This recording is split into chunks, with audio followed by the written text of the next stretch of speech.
गीताभ्यास।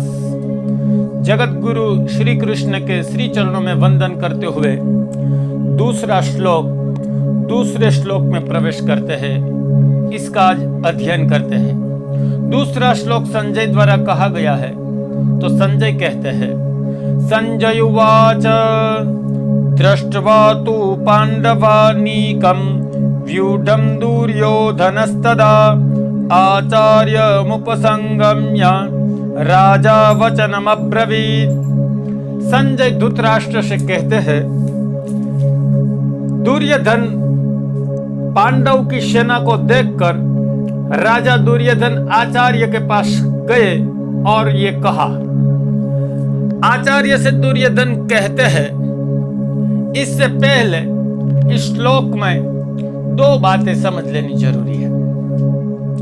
दो बातें ऐसी है इस श्लोक में जो तर्क संगत प्रश्न युक्त है, जिसमें हम प्रश्न कर सकते हैं या प्रश्न हो भी सकता है।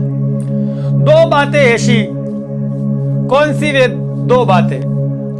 पहली बात, दुर्योधन आचार्य के पास गए, और दूसरी बात, राजा वचनम अब्रवीत, यानी दुर्योधन को संजय ने राजा संबोधन किया है। तो ये दो बातें, हालांकि दुर्योधन को भीष्म जी के पास जाना चाहिए, ऐसा हम कह सकते हैं। और दूसरी बात, राजा कहा है तो दुर्योधन हस्तिनापुर का राजा नहीं है, फिर भी संबोधन में राजा कहा है। ये दो बातें गौर से हम समझने की कोशिश करते हैं। पहली बात की, आचार्य के पास दुर्योधन गया है तो क्या वजह हो सकती है?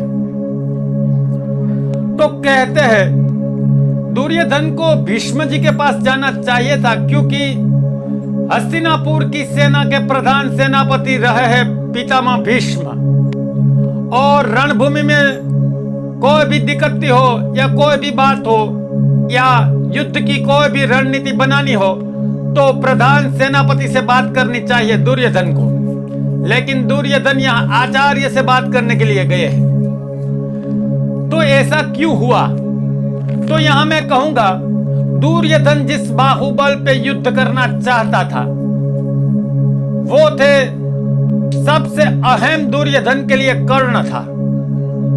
लेकिन कर्ण युद्ध में नहीं रहा, क्योंकि भीष्म जी ने कह दिया था कि कर्ण मेरे ध्वज के नीचे युद्ध नहीं करेगा।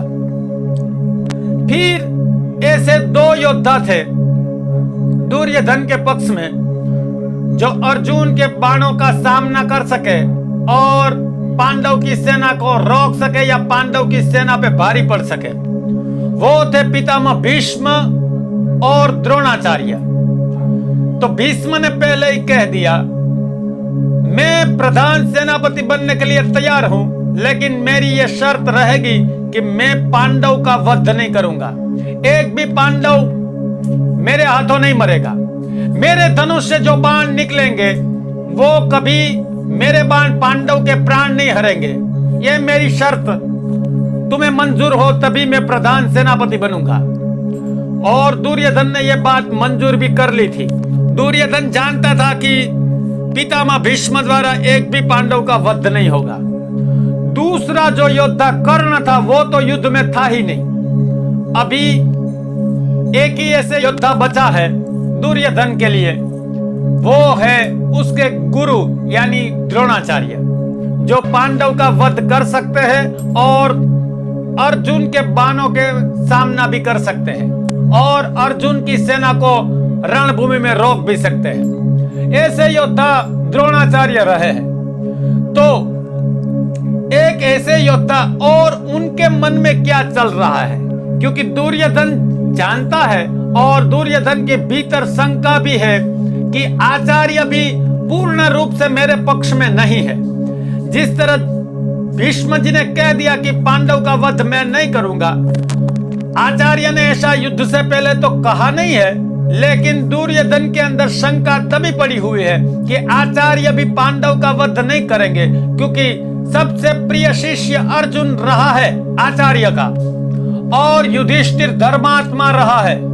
धर्म के प्रति आचार्य की निष्ठा है और युधिष्ठिर को भी वो चाहते हैं, वो दुर्योधन भली भांति जानता है। और दुर्योधन आचार्य को अपने पक्ष में करने के लिए यहां गया है कि पहली बार दुर्योधन ने विनम्रता दिखाई है आचार्य के प्रति और आचार्य के सामने गया है, आचार्य से बात करने की कोशिश की है।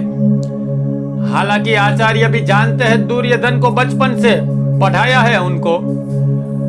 पहली दफा तो आचार्य भी आश्चर्यचकित हुए होंगे क्योंकि इतनी विनम्रता दुर्योधन में पहले कभी दिखी नहीं गई। लेकिन दुर्योधन किसी भी हालात में ये युद्ध जीतना चाहता है और गुरु को कैसे प्रसन्न कर सकते हैं वो दुर्योधन जानते हैं, क्योंकि गुरु को सबसे अच्छी बात लगती है नम्रता, और विनम्रता पूर्वक दुर्योधन द्रोणाचार्य के पास जाता है और इनसे बात करने की कोशिश की है और बात भी आगे दुर्योधन करेगा। तो ये विनम्रता ऐसा गुण है जो गुरु को भी जीत सकते हैं।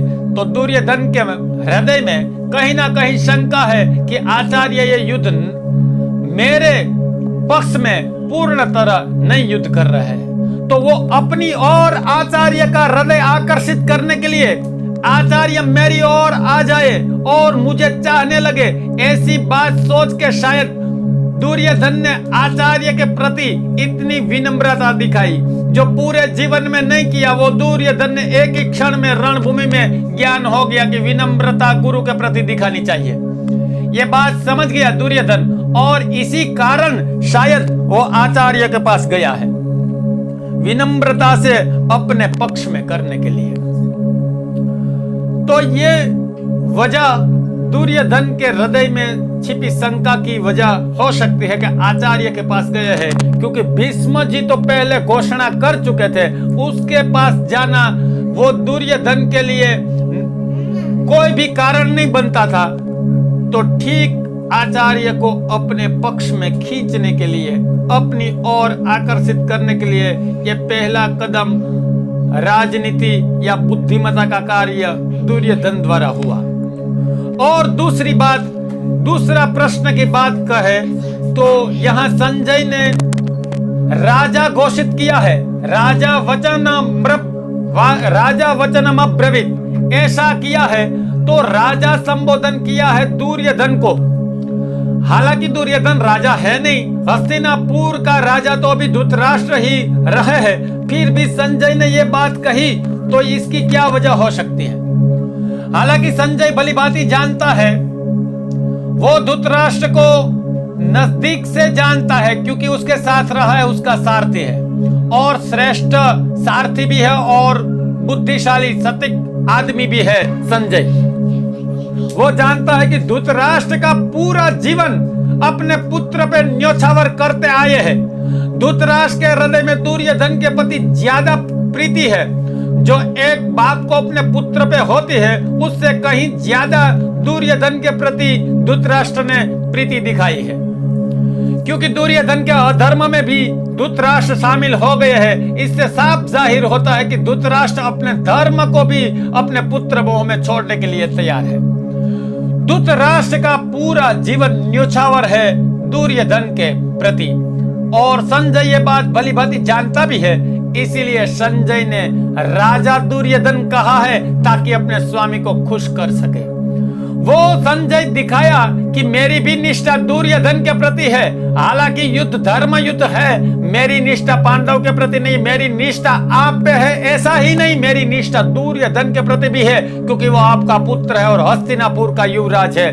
मेरी संपूर्ण निष्ठा दुर्योधन के प्रति है। ऐसा दिखाने के लिए भी शायद संजय ने राजा शब्द घोषित कर दिया है। और दूसरा कारण यह भी हम कह सकते हैं कि संजय जानता है कि वास्तव में हस्तिनापुर का राजा दुर्योधन ही है। ये जो आदमी उनके सामने बैठा है धृतराष्ट्र के नामधारी, वो सिर्फ दिखावे के लिए हस्तिनापुर की गद्दी पे बैठा हुआ है, सिर्फ गादी पे बिठा हुआ आदमी है मेरे सामने जो है। हालांकि वास्तव में जो राजा है वो दुर्योधन है, क्योंकि आज तक जो अहम निर्णय थे वो दुर्योधन के कहने पर लिए गए। यहां तक कि हस्तिनापुर ने पांडव पर आक्रमण किया, ये युद्ध घोषणा हुई, युद्ध की वो भी दुर्योधन ने निर्णय लिया हुआ है। दुर्योधन ने घोषणा की है युद्ध की, धृतराष्ट्र ने नहीं।